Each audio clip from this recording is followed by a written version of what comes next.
D'accord. Envoie le texte.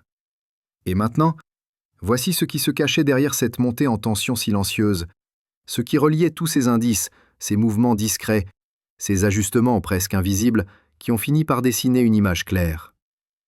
Ce qui s'est produit n'a pas été une action brutale, ni un choc soudain, mais une réorganisation méthodique de priorités, de flux et de dépendances qui a profondément modifié l'équilibre d'un système entier. Au cœur de cette histoire se trouvait une structure très vaste, composée de centres techniques, de réseaux de transport spécialisés, de personnel hautement formé et de procédures extrêmement précises.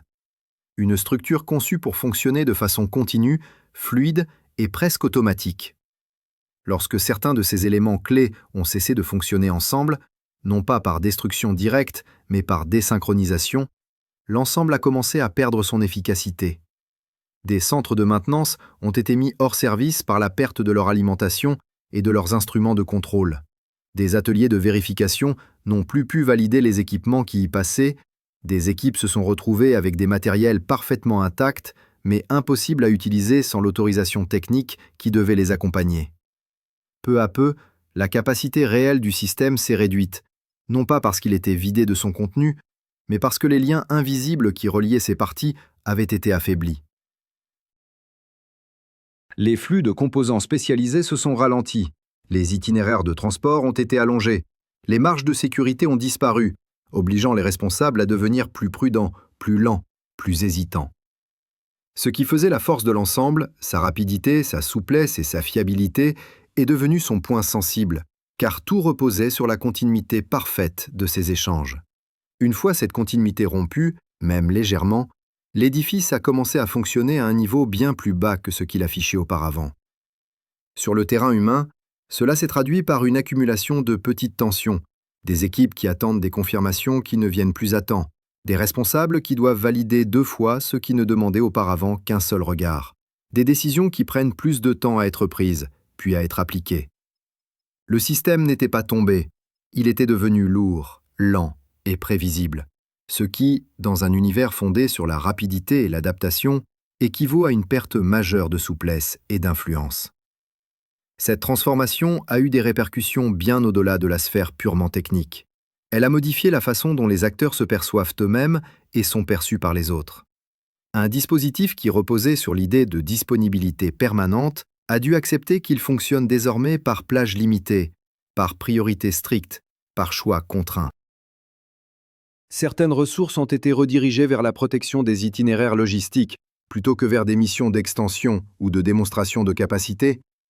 Certaines équipes ont été déplacées pour réparer des points fragiles au lieu de développer de nouvelles solutions. Et chaque ajustement de ce type a déplacé un peu plus l'équilibre général. Les partenaires ont observé ces changements avec attention, les concurrents aussi, car dans ce domaine, la perception compte autant que la réalité matérielle. Le simple fait qu'un système se montre plus prudent, plus silencieux, moins mobile qu'avant, envoie un message très clair sur son état intérieur. Ainsi, sans annonce officielle, sans rupture visible, un glissement s'est produit dans la manière dont la puissance était ressentie et comprise. Ce n'était plus une question de volume, de taille ou de nombre, mais de capacité à rester cohérent, rapide et confiant face aux pressions. Et c'est précisément cette confiance qui a été ébranlée, non pas détruite, mais rendue fragile. Aujourd'hui, la structure existe toujours, les équipes sont toujours là, les outils sont encore présents, mais ils fonctionnent dans un environnement où chaque geste est un peu plus surveillé, chaque mouvement un peu plus réfléchi, chaque décision un peu plus lourde à porter.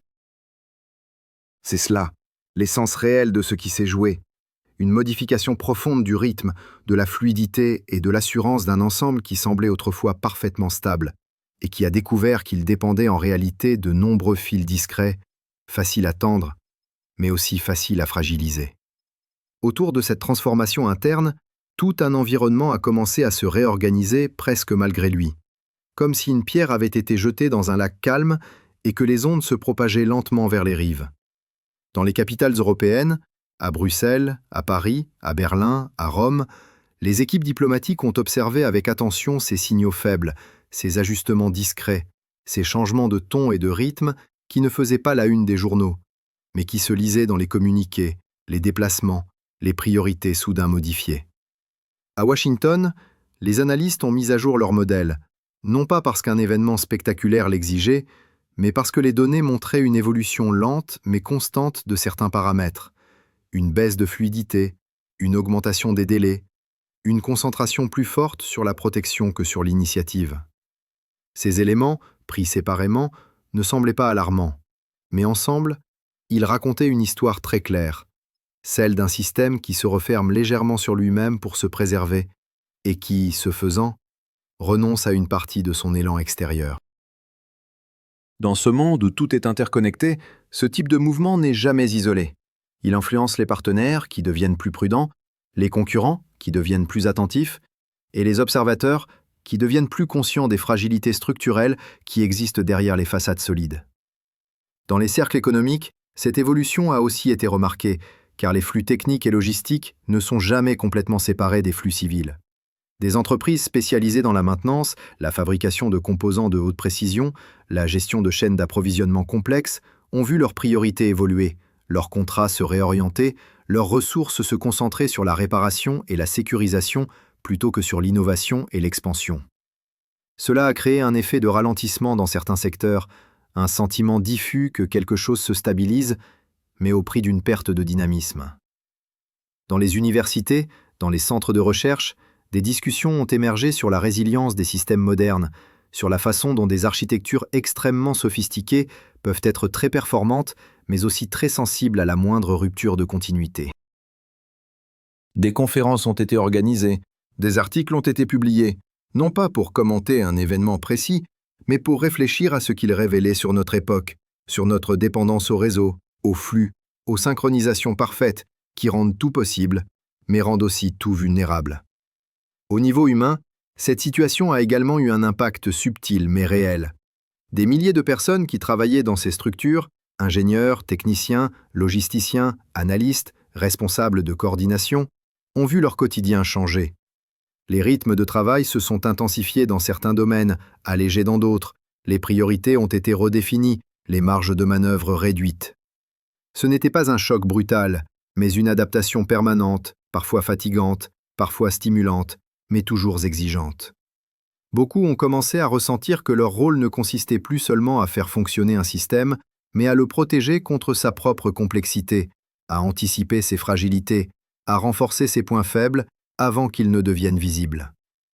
Cette prise de conscience est peut-être l'un des changements les plus profonds, car elle transforme la façon dont les individus se situent dans des organisations gigantesques, en les rendant à la fois plus responsables et plus conscients de l'impact de chaque détail. Sur le plan géopolitique, cette évolution a alimenté une réflexion plus large sur la nature de la puissance au XXIe siècle. De plus en plus de voix expliquent que la force ne se mesure plus seulement en termes de capacité brute, mais en termes de capacité à durer, à absorber des chocs, à se reconfigurer rapidement sans perdre sa cohérence. La résilience devient un mot-clé, presque un mot fétiche, parce qu'il résume cette nouvelle exigence.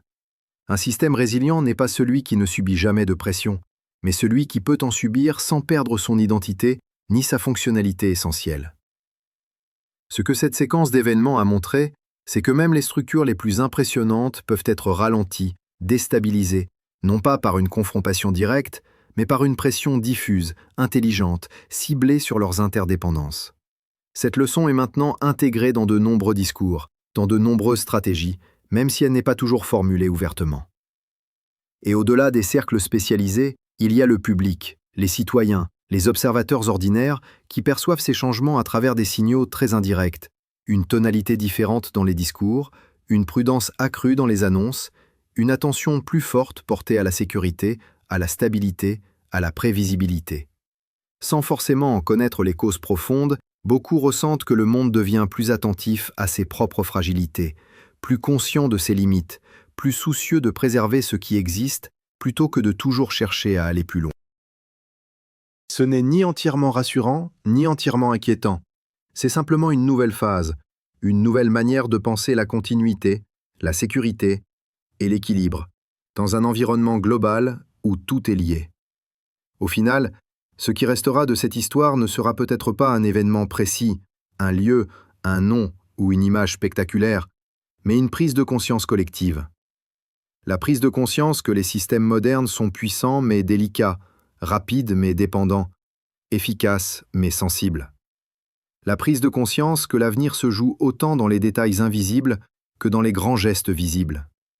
La prise de conscience que la stabilité n'est jamais acquise une fois pour toutes, qu'elle se construit, se protège et se réinvente chaque jour, à travers des choix techniques, humains, économiques et politiques. Et c'est peut-être là, dans cette compréhension plus fine de notre propre complexité, que se trouve la véritable portée de ce qui s'est passé, non pas comme une fin, mais comme un point de bascule vers une manière plus consciente, plus réfléchie et plus prudente